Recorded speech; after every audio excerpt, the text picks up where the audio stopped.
2024 లేదా 25లో డిగ్రీ లేదా బీటెక్ చదివారా? సాఫ్ట్‌వేర్ జాబ్ కోసం ఎదురు చూస్తున్నారా? అయితే కోడ్ జ్ఞాన్ 100 డేస్ కోర్సులో చేరండి, జాబ్ సాధించండి. నమస్కారం అనిల్ సింగ్ గారు. నమస్తే శిరీష.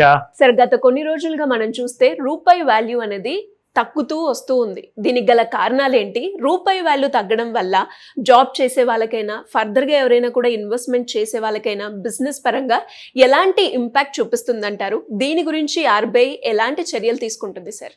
ఇది ఎక్స్ట్రీమ్లీ ఇంపార్టెంట్ విషయం. మనకెందుకులే అనుకున్న వాళ్ళందరూ కూడా చాలా చాలా ఇబ్బంది పడాల్సి వస్తుంది తర్వాత. ఎందుకంటే మనం అందరం కూడా చేస్తున్న ఆ కృషి కానివ్వండి, డే బై డే మనం ఆ పడుతున్న కష్టం కానివ్వండి, జాబ్కి వెళ్ళడం కానివ్వండి, వ్యాపారం, వ్యవసాయం, ఏదైనా activity which involves with money. ఎందుకంటే మనం అందరం కూడా పొద్దున్న లేచినప్పటి నుంచి రాత్రి పడుకునేంత వరకు దాని వెంటే పరిగెత్తడం, అది డబ్బు కోసం. మరి ఇన్ఫ్లేషన్, రూపాయి డివాల్యుయేషను మనకి ఎలా అసలు డైరెక్ట్గా ఇంపాక్ట్ చేస్తుంది అన్న ప్రశ్నకి జవాబు ఏంటంటే మీరు చాలా చాలా అలర్ట్గా ఉండాలి. ఏ విషయంలో? సో ముఖ్యంగా వచ్చేస్తే మీరు ఒక రూపాయి సంపాదిస్తున్నారండి. ఆ రూపాయిని మీరు ఎక్కడ పార్క్ చేస్తున్నారు? దాని అర్థం ఏంటంటే మీరు ఒక 2 వీలర్ కానివ్వండి, 4 వీలర్ కానివ్వండి, దానికి అసలు ఎలాంటి నష్టం రానివ్వకుండా నా బండి బాగుండాలి, 2 వీలర్ అయినా 4 వీలర్ అయినా నేను ఒక సేఫ్ చోట్లో పార్క్ చేయాలి అని చెప్పేసి, నీడు ఉండాలి, ఎండుంటే వేడెక్కుతుంది, బండి పెయింట్ పోతుంది, ఎన్ని ఆలోచనలు ఉంటాయండి. సో అన్ని ఆలోచనలు మీరు పెట్టిన డబ్బుకి మీరు ఆ విలువని ఏదైతే ఇస్తున్నారో అలాగే మీరు డైరెక్ట్గా ఉన్న డబ్బుని మీరు విలువ ఇవ్వట్లేదు. మరి అది ఎలా ఇవ్వాలి అంటే మీరు మీ బండ్లని ఎలాగైతే పార్క్ చేస్తున్నారో సేఫ్ సైడ్లో, అలాగే మీ డబ్బుని కూడా పార్క్ చేయాలి. దాన్ని ఇన్వెస్ట్మెంట్ అంటారు. సో అది ఏం చేస్తుందంటే మీరు పడుకున్నప్పుడు కానివ్వండి, మీరు పని చేస్తున్నప్పుడు కానివ్వండి, మీతో పాటు అది పని చేస్తూనే ఉంటుంది 24/7. మీరు 8 గంటలు, 12 గంటలు, 15 గంటలు జాబ్ చేస్తారు, కానీ అది మాత్రం మీరు పెట్టుబడి రకంలో మీరు పెడితే మీకోసం అది 24 గంటలు పని చేస్తుంటుంది అన్నమాట. సో మీరు దానికి పని అప్పచెప్పకుండా అది వచ్చిన డబ్బుని క్యాష్ రూపంలో బ్యాంకులో, ఎఫ్డీలో దాచుకుంటే మీరు ఎప్పుడు పని చేస్తూనే ఉంటారు, మీ డబ్బు మాత్రం డీవాల్యూ అవుతుంది. ఫస్ట్ ఆఫ్ ఆల్ ఇది మనకు కావాల్సిన విషయం. ఇక రెండో విషయం చెప్తా.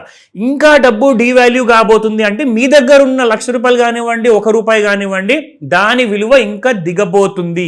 అది ఎలా చెప్తా. సో ఫస్ట్ అండ్ ఫార్మోస్ట్ ఏంటంటే ఇది చాలా ట్రెండింగ్ న్యూస్ అండి. అందరూ కూడా దీంతో ఎఫెక్ట్ అవుతున్నారు కాబట్టి ఇది మన అందరి కోసం చేస్తున్నాం. So the Indian rupees falling against the dollar due to a combination of trade deficits, capital outflows and uncertainties surrounding the India US trade deal. First ఈ 3 మీరు అర్థం చేసుకుంటే మీకు రామాయణం మొత్తం చెప్పాల్సిన అవసరం లేదనమాట. ఓకేనా? బట్ మిగతా హెడ్లైన్స్ మీకు ఇస్తాను, అది కూడా మీకు ఈజీగా అర్థమవుతుంది. ఫస్ట్ అండ్ ఫార్మోస్ట్ పాయింట్ ఏంటంటే కాంబినేషన్ ఆఫ్ ట్రేడ్ డెఫిసిట్స్ అంటే ఏంటి?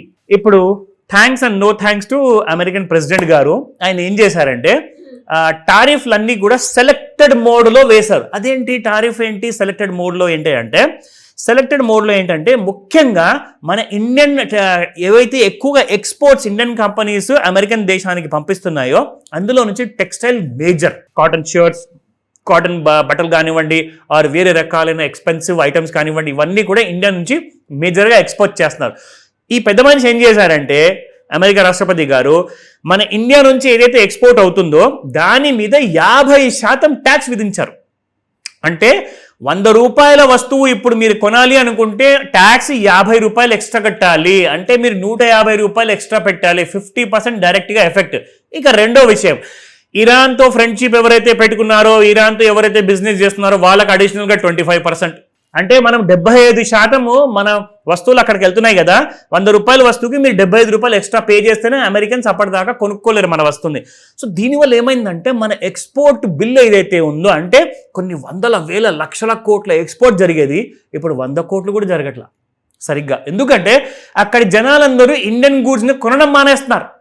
ఇంత ఎక్స్పెన్సివ్ ఉన్న నాకెందుకు, వీళ్ళ కాంపిటీషన్లో చైనా వాడు నాకు తక్కువ ధరలు ఇస్తున్నాడు, వేరే దేశాలు మ్యాన్మార్ ఉంది, ఇండోనేషియా ఉంది, వాళ్ళ గూడ్స్ నేను కొనుక్కుంటా, వాళ్ళే కూడా చాలా బాగుంటున్నాయి అని చెప్పేసి ఇండియన్ గూడ్స్ వాళ్ళు అక్కడ కొనడం మానేస్తే మనకి ఇక్కడ బిజినెస్ ఎక్కడ అవుతుందండి? సో దానివల్ల ఏమవుతుందంటే మన ఎక్స్పోర్ట్స్ పెరగకుండా ఇంపోర్ట్సే పెరుగుతున్నాయి. అదేంటి, దీనికేంటి కనెక్షన్ అంటారా? మనం ఎంత ఎక్కువగా మనం ఎక్స్పోర్ట్ చేయగలిగితే డాలర్ అనేది డాలర్ రూపంలో మన ఇండియన్ కంపెనీస్కి లాభం రూపంలో వస్తుందన్నమాట. సో ఆ డాలర్ రానప్పుడు మనం అగేన్స్ట్ ద డాలర్ మన రూపీ ఏదైతే ఉందో రోజు రోజుకి అది దిగజారుతూనే ఉంటుంది అనమాట. ఎందుకంటే మన దగ్గర ఉన్న డాలర్స్ తగ్గిపోతున్నాయి. వరల్డ్ వైడ్గా కరెన్సీలో మీరు ఒకవేళ ఏదైనా బిజినెస్ చేయాలనుకుంటే అది డాలర్లోనే చేయాలండి. అది అమెరికా ప్లాన్ ఒక దశాబ్దం కాదండి, ఎన్నో సంవత్సరాల ముందు నుంచి వాళ్ళు ప్లాన్ చేసుకొని అలా డాలర్కి అలవాటు చేశారు. సో కాబట్టి మీరు అమెరికాతో నుంచే కాదు, మీరు వేరే దేశాల్లో కూడా వెళ్ళి క్రూడ్ ఆయిల్ కొంటున్నారంటే వాళ్ళకి మీరు డాలర్లో పేమెంట్ ఇచ్చి మరి పెట్రోలు, డీజిల్ ఇవన్నీ మీరు ఇంపోర్ట్ చేసుకుంటున్నారు క్రూడ్ ఆయిల్ రూపంలో. సో దానివల్ల ఏమవుతుందంటే మన ఎక్స్పోర్ట్స్ తగ్గడం వల్ల మన రూపాయికి విలువ అనేది పడిపోతుంది. అది ఒక కారణం. రెండోది క్యాపిటల్ అవుట్ఫ్లోస్ అంటే ఏంటి? ఎఫ్ఐఐస్ ఉన్నారండి. ఎఫ్ఐఐస్ ఎవరు? Foreign institutional investors. ఎవరైతే మన దేశంలో ఉన్న కంపెనీస్లో పెట్టుబడి రూపంలో పెడుతున్నారు కదా, ఆ పెట్టుబడులన్నీ కూడా వాళ్ళు తిరిగి తీసుకెళ్ళిపోతున్నారు. ఎందుకు? బికాజ్ ఇండియా మీద ఆయన టారిఫ్లు విధించారు.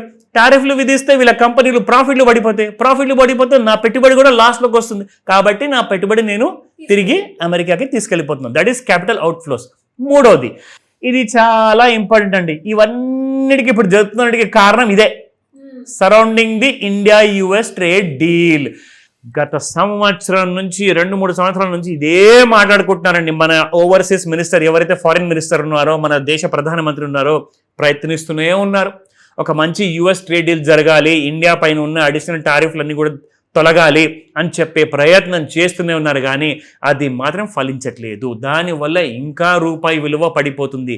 సో గుర్తుంచుకోండి, ముందెళ్ళి మన జీతాలు కూడా తగ్గుతాయి. ఎందుకంటే కంపెనీ ప్రాఫిట్స్ తగ్గినప్పుడు మీ జీతాల మీద మీకు ఎఫెక్ట్ అవుతుంది కదా. సో ఎఫెక్ట్ అక్కడ ఫస్ట్ మీకు అక్కడ స్టార్ట్ అవుతుంది.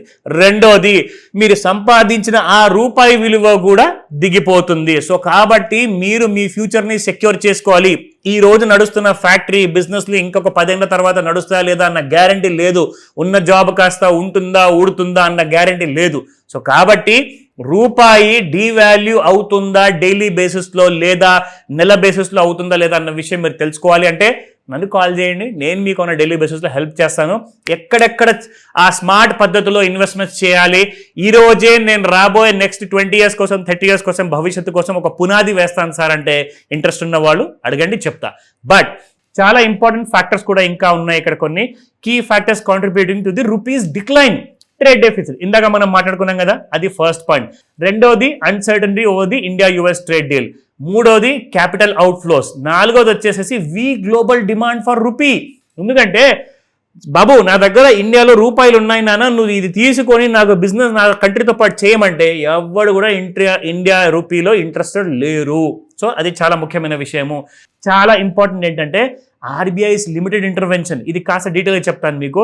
The reserve bank of India has been cautious in its interventions to stabilise the rupee, prioritising economic growth over aggressive currency defence. This has allowed the rupee to continue its down trend. దానికి అర్థం ఏంటి? Reserve bank of ఇండియాకి కొన్ని rules ఉంటాయండి, కొన్ని policies ఉంటాయి. ఆ policy దాటి హెల్ప్ చేయలేదన్నమాట. అంటే నేను నా ఫ్రేమ్ చేసిన పాలసీ లోపలే ఉంటూ నేను రూపాయిని కాపాడుకోవడానికి నేను ట్రై చేస్తాను. ఒకవేళ అది ఇంకా పడిపోతుంది అనుకోండి, నేను ఆ పాలసీని దాటి నేను వెళ్ళలేను. దానికి లిమిటేషన్స్ ఉన్నాయి. సో దయచేసి ఆర్బీఐని మీరు బ్లేమ్ చేయకూడదు. ఎందుకంటే నోట్లు ప్రింట్ చేసేది ఆర్బీఐ అంటే నేను కాదు, ఆర్బీఐ ఉంది. సో ఆర్బీఐ ప్రింట్ చేస్తున్నప్పుడు అందరూ ఏమంటారంటే మన రిజర్వ్ బ్యాంక్ ఆఫ్ ఇండియానే వేస్ట్ అంటారు. అలా అనుకోకండి దయచేసి. దాన్ని కూడా కొన్ని రూల్స్ ఫాలో అవ్వాల్సి ఉంటుంది. కాబట్టి సో మిమ్మల్ని ఎవరైనా బ్లేమ్ చేసే ముందే మిమ్మల్ని మీరే బ్లేమ్ చేసుకోండి. ఒకవేళ మీరు ఫ్యూచర్ గురించి ప్లానింగ్ చేసుకోకపోతే మీరు ఇంకా ఎవరిని బ్లేమ్ చేయకూడదు. సో ఇన్ఫ్లేషన్ ఇంకా పెరగబోతుంది.